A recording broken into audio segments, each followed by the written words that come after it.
আসসালামু আলাইকুম ওয়া রাহমাতুল্লাহি ওয়া বারাকাতুহু। বিসমিল্লাহির রহমানির রহিম। এই মুহূর্তে বাংলাদেশ সহ বিশ্বের অগণিত দর্শক শ্রোতা যে প্রান্তে বসে আপনারা RTV দেখছেন, আমি বরকতুল্লাহ আপনাদের সকলকে জানাচ্ছি শুভেচ্ছা এবং অভিনন্দন। মহান স্রষ্টা আল্লাহ তাআলার দরবারে বিনীতভাবে শুকরিয়া আদায় করছি, আলহামদুলিল্লাহ।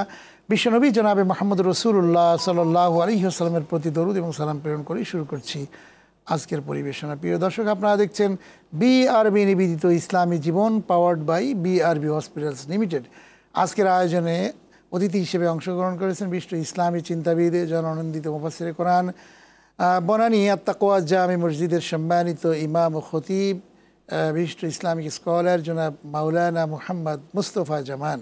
আসসালামু আলাইকুম ওয়া রাহমাতুল্লাহি ওয়া বারাকাতুহু। মোহতারাম, আপনাকে স্বাগত জানাচ্ছি আমাদের আজকের আয়োজনে। প্রিয় দর্শক শ্রোতা, আমরা প্রতিদিনই আপনাদের সামনে হাজির হচ্ছি অত্যন্ত জীবন ঘনিষ্ঠ বিষয় নিয়ে। আমরা মানুষের জীবন গঠনের জন্য আমাদের ব্যক্তি জীবন, আমাদের পরিবার, সমাজ, রাষ্ট্র অর্থাৎ সামগ্রিক পরিমণ্ডলে আমরা কিভাবে সুস্থ থেকে সুন্দরভাবে জীবনযাপন করবো, এই জন্য ইসলামের গাইডলাইনগুলো কী হতে পারে সে বিষয়গুলো ধারাবাহিকভাবে আমরা আলোকপাত করবার চেষ্টা করছি। ইনশাআল্লাহ আজকেও অত্যন্ত চমৎকার কিছু বিষয় নিয়ে আপনাদের সামনে কথা বলবো ইনশাআল্লাহ। আজকে যে বিষয়টি নিয়ে কথা বলবো সেটি হচ্ছে যে চরিত্র গঠন ও নৈতিকতা।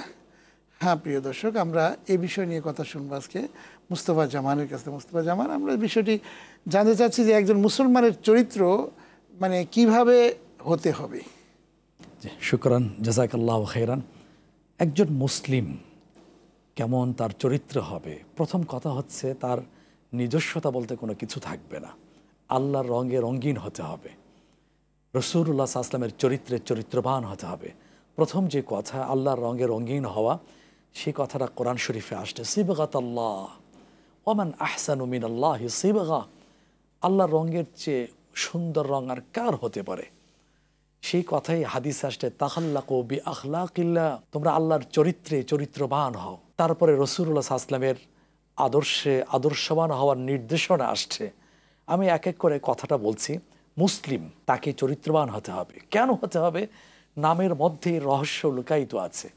মুসলিম শব্দের শাব্দিক অর্থ হলো যে নিজেকে সঁপে দিয়েছে আল্লাহ তাআলার কাছে। কোরআন শরীফে আসছে সূরা বাকারা প্রথম পারা, হাফিজি কোরআন শরীফের 16তম পৃষ্ঠা শেষের দিকে আসছে, বালা মান আসলামা ওয়াজহাহু লিল্লাহ ওয়া হুয়া মুহসিন।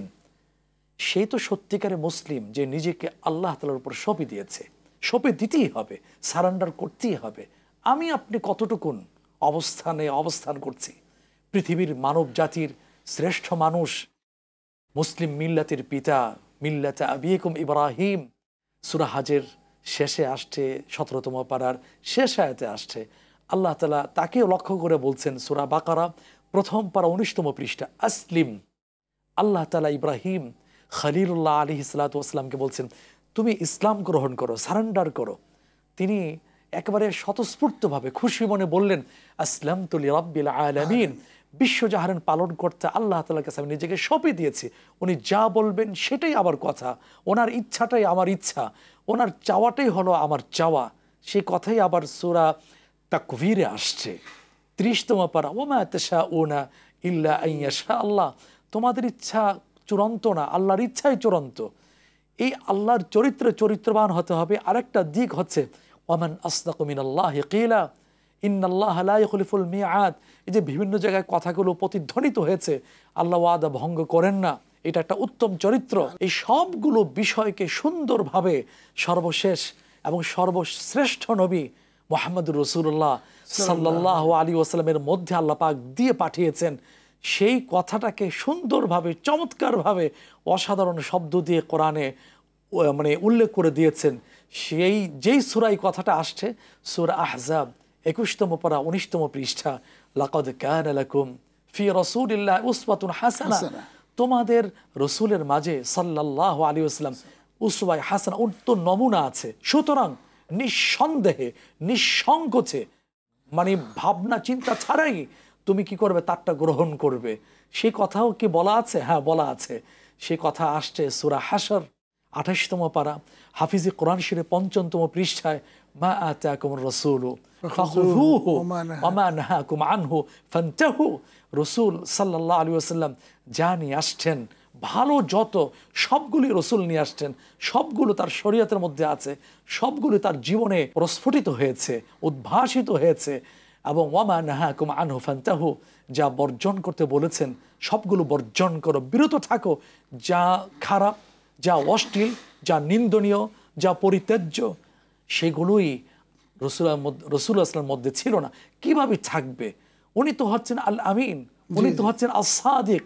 এই যে বিশ্বস্ত সত্যবাদী, এটা কিন্তু তার আত্মীয়রা তাকেই লকব কুনিয়াত দেয়নি।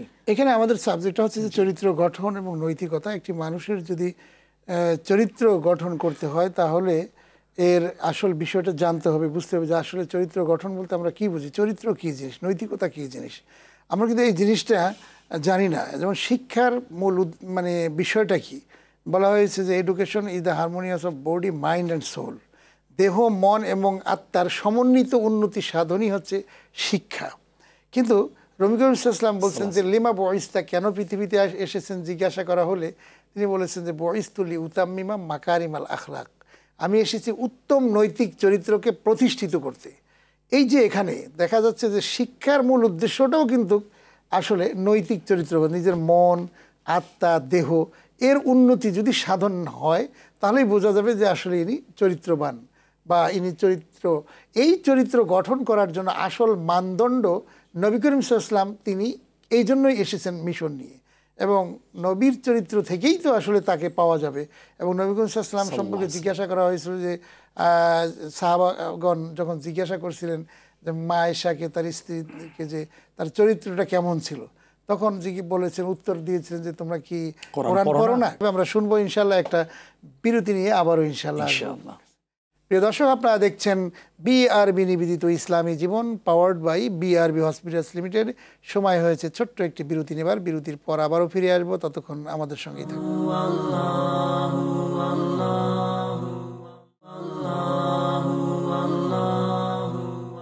আপনারা দেখছেন বিআরবি নিবেদিত Islami Jibon, powered by BRB hospitals লিমিটেডে। অনুষ্ঠানটি RTV থেকে সম্প্রচারিত হচ্ছে। বিরতির পর আবারও স্বাগত জানাচ্ছি আমাদের আজকের আয়োজনে। আমরা বিরতির পূর্বে অত্যন্ত জীবন ঘনিষ্ঠ বিষয় নিয়ে আলোকপাত করছিলাম, যে চরিত্র গঠন ও নৈতিকতা। আসুন আমরা এ বিষয়ে আলোচনায় চলে যাই। যেমন আসলে চরিত্র গঠন মানে চরিত্রটা কিন্তু এমনি আসে না, এটা গঠন করতে হয়। একটা সন্তান যখন ভূমিষ্ঠ হয়, তারপরে সে যখন বড় হয়, তার জন্য এই ভূমিষ্ঠ হওয়ার পরেই কিন্তু তার অনেক কিছু করণীয় আছে পিতামাতার জন্য। এবং এই সন্তান ভালো হবে কি খারাপ হবে এটা নির্ভর করছে কিন্তু তার পিতামাতার উপরে। আজকে পিতামাতার কারণেই কিন্তু আসলে এই সন্তান কি খারাপ পথে পরিচালিত হচ্ছে।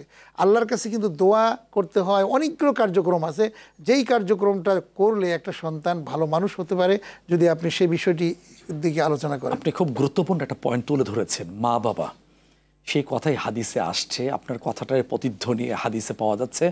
সেটা হলো রাসূলুল্লাহ সাল্লাল্লাহু আলাইহি ওয়াসাল্লাম বলেছেন, কুল্লু মাউলুদিন ইউলাদু আলাল ফিতরা, প্রতিটা সন্তান স্বভাবজাত ফিতরাতের উপরে, নেচারের উপর জন্মগ্রহণ করে। সেটা কি ইসলাম।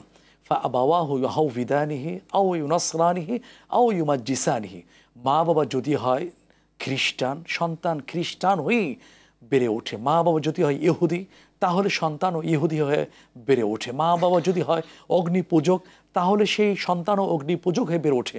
মা বাবা যদি হয় নাস্তিক, তাহলে সন্তানও নাস্তিকতার উপরে বেড়ে ওঠে।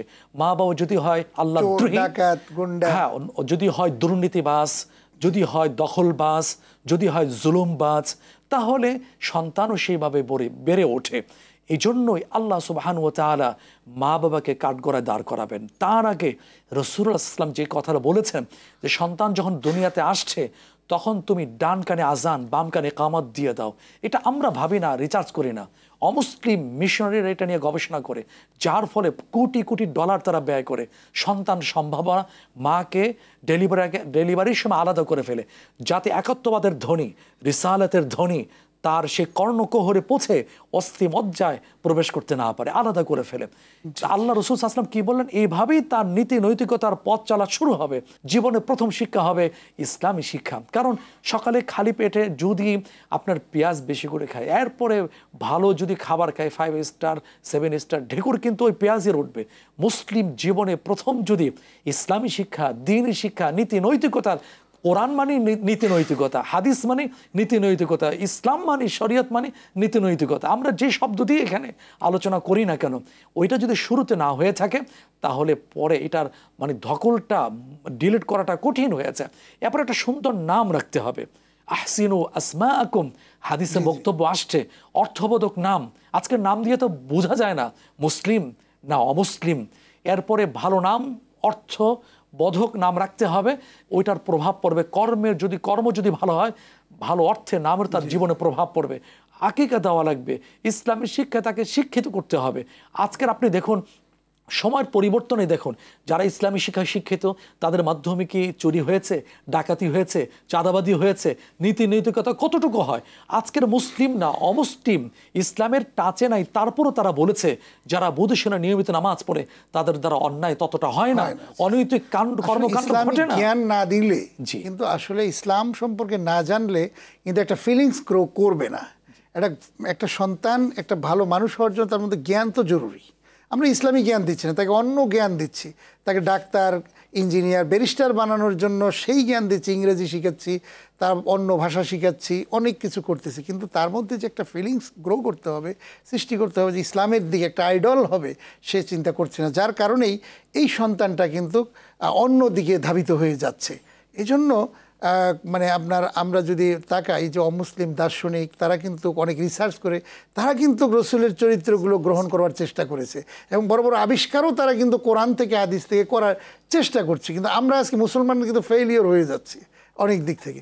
যেমন জর্জ বার্নার্ড শ, একজন ওই পাশ্চাত্যের একজন বড় মনীষী ছিলেন, তিনি দেখেন রসুল সাল্লাল্লাহু আলাইহি ওয়াসাল্লাম সম্পর্কে কী ধরনের মন্তব্য করেছেন, রিসার্চ করে বলেছেন, I believe if a man like Muhammad sallallahu alaihi wasallam were assumed dictatorship of the modern world, he would bring much need, peace and happiness. বলেছেন আমি বিশ্বাস করি। তাহলে সেই সমাজের জন্য একমাত্র বিশ্বনবী সাল্লাল্লাহু আলাইহি ওয়াসাল্লামই কিন্তু উপহার দিয়েছেন, এবং তিনি বলেছেন যে তার সমাজটাই কিন্তু শ্রেষ্ঠ সমাজ, খায়রুল কুরুনি কারনি। তো সেই শ্রেষ্ঠ সমাজ উপহার দেওয়ার জন্য বেকারত্ব দূরীকরণ, আজকে কর্মসংস্থান সৃষ্টি এবং আরও অন্যান্য বিষয়গুলো সৃষ্টি করতে, এবং চরিত্রবান রূপে কিন্তু এমনি গড়ে উঠবে না। আজকে নেশায় আসক্ত হয়ে যাচ্ছে সন্তানগুলো, এর একটা মাত্র কারণ যে বেকার হয়ে যাচ্ছে। বেকার হয়ে গেলে তখন কিন্তু হতাশার কাজ করছে, অ্যাংজাইটি কাজ করতেছে, আপনার বিভিন্ন রকমের ফ্রাস্ট্রেশনে নিমজ্জিত হয়ে যাচ্ছে। এই জায়গা থেকে আসলে আমাদের ফেরানোর জন্য আমাদের সন্তানগুলোকে ভালো মানুষ হওয়ার জন্য চেষ্টা করা দরকার। এই জন্য আরেকটি প্রশ্ন এখন আমরা আপনার কাছে করব, যে আসলে এই জন্য আমাদের সত্য কথা বলা এটা গুরুত্বপূর্ণ একটা চরিত্রের অন্যতম একটা দিক, এবং আজকের সমাজে কিভাবে এই সত্যটা বাস্তবায়ন করা যায়? জি, সুন্দর একটা প্রশ্ন। সত্যবাদিতা, সততা, এটা তো ইসলামের একটা মূল্যবান নৈতিকতার মধ্যে অন্তর্ভুক্ত। আল্লাহর নির্দেশ, এই নির্দেশ পালনে উপকারিতা, নির্দেশ লঙ্ঘনে পরিত্যাগে যে ভয়াবহ পরিণতি তার মধ্যে তুলে ধরা, এটা হবে শিক্ষা ব্যবস্থার মধ্য দিয়ে, না হলে হবে না। তো শিক্ষা ব্যবস্থার মধ্য দিয়ে এই কথাটা ছোট্ট কাল থেকে শিখে আসে, টিচারও পড়াচ্ছেন, স্টুডেন্টও পড়ছে যে এতটুকু পানির মধ্যে বা এতটুকু দুধের মধ্যে পানি মিশালে কি হবে। সুদের অঙ্ক শেখানো হচ্ছে, 1 লাখ টাকার মধ্যে সুদ কত টাকা আসবে। যদি এখানে জাকাতের সিস্টেমটা থাকতো, 1 লাখ টাকার মধ্যে কত জাকাত আসবে, তাহলে এর মধ্য দিয়ে কিন্তু সততার একটা শিক্ষা তার মধ্যে চলে আসতো। আর সবচেয়ে বড় কথা হলো সততা এটা আসবে যদি তার ভিতরে আল্লাহ ভীতি যদি এই বীজটা বপন করা যায়, এটা ছাড়া হবে না। কারণ এই যে রমজান মাস, তাকওয়া লাআল্লাকুম তাত্তাকুন, আল্লাহ ভীতি ছাড়া মানুষ সৎ হতে পারে না। সাময়িক হতে পারে কিন্তু স্থায়ীভাবে হবে না। রাসূল ইসলামের সমাজ, খলিফায়ে রাশিদিনদের সমাজ শতাব্দী পর চলে আসছে। সৎ মানুষ পৃথিবীকে উপহার দিয়েছে, সৎ সমাজ পৃথিবী মানুষ দেখেছে। সুতরাং ওই তাকওয়া আল্লাহ ভীতি ছাড়া কখনো সম্ভব না। এই যে মুসলিম জাহানের দ্বিতীয় খলিফা ওমর রাদিয়াল্লাহু তাআলা আনহু রাত জেগে পুরা ঘোরাফেরা করতেন, স্বচক্ষে ছদ্মবেশে দেখার চেষ্টা করতেন। মা দুধ দহন করে নিয়ে আসছে, যুবতী মেয়েকে বলছে তুমি ওঠো, পানি মিশাও, আগামীকাল বাজারে বিক্রি করে আমরা পর্যাপ্ত পরিমাণ মুনাফা অর্থাৎ এই করবো। তিনি কি বলছিলেন? এই যুবতী মেয়ে বলছিলেন না আমি পারবো না। কেন পারবে না? ওমর নিষিদ্ধ করেছে। আর ওমর তো ঘুমাচ্ছে, আর ওমরের গোয়েন্দা বাহিনী তো এদিকে আসবে না, তোমার ঘুমাতে পারে, গোয়েন্দা বাহিনী ঘুমাতে পারে, কিন্তু আল্লাহর চোখে ফাঁকি দিতে পারবে না। তিনি হলেন বাসীর। সুতরাং তাকওয়া যদি অর্জন করা যায় তাহলে তার ভিতরে আসবে। আমি যদি অন্যায় করি, আপনি তাহলে ঠিকই বলেছেন, আল্লাহর জি। কাছ থেকে আমি ছাড় পাবো না। জি, জি। অনেক ধন্যবাদ। যে আসলে একজন সত্যিকার অর্থে মুসলিম, তাকে কিন্তু আপনার ট্রান্সপারেন্সি হতে হবে, সত্যবাদী হতে হবে, এবং এক কথায় ন্যায়পরায়ণ হতে হবে। তাহলেই কিন্তু আসলে সম্ভব সমাজের মধ্যে একটা নৈতিকতা সম্পন্ন সমাজ নির্মাণ করা এবং চরিত্রবান মানুষ গড়ে তোলা। আপনাকে অনেক ধন্যবাদ জানাচ্ছি। অত্যন্ত চমৎকারভাবে আপনি আমাদের আজকের আয়োজনে কথা বলেছেন, বক্তব্য দিয়েছেন। RTVর পক্ষ থেকে আপনাকে অনেক ধন্যবাদ। জাযাকুমুল্লাহ খাইরান। আপনাদের প্রতি সক্রিয়তাকে ধন্যবাদ। প্রিয় দর্শক শ্রোতা মণ্ডলী, আপনারা এতক্ষণ দেখলেন BRB নিবেদিত Islami Jibon, powered by BRB hospitals limited. আসুন আমরা আমাদের প্রত্যেকটি ক্ষেত্রে নৈতিকতা সম্পন্ন মানুষ গড়ে তোলবার জন্য কোরআনের আলোয় আলোকিত করি এবং আলোকিত হই। এই হোক আমাদের প্রত্যাশা। আজ শেষ করছি, আগামী অনুষ্ঠান দেখার আমন্ত্রণ জানাচ্ছি। আপনারা সবাই ভালো থাকুন, সুস্থ থাকুন। আল্লাহ হাফেজ। আসসালামু আলাইকুম ওয়া রাহমাতুল্লাহি ওয়া বারাকাতুহু।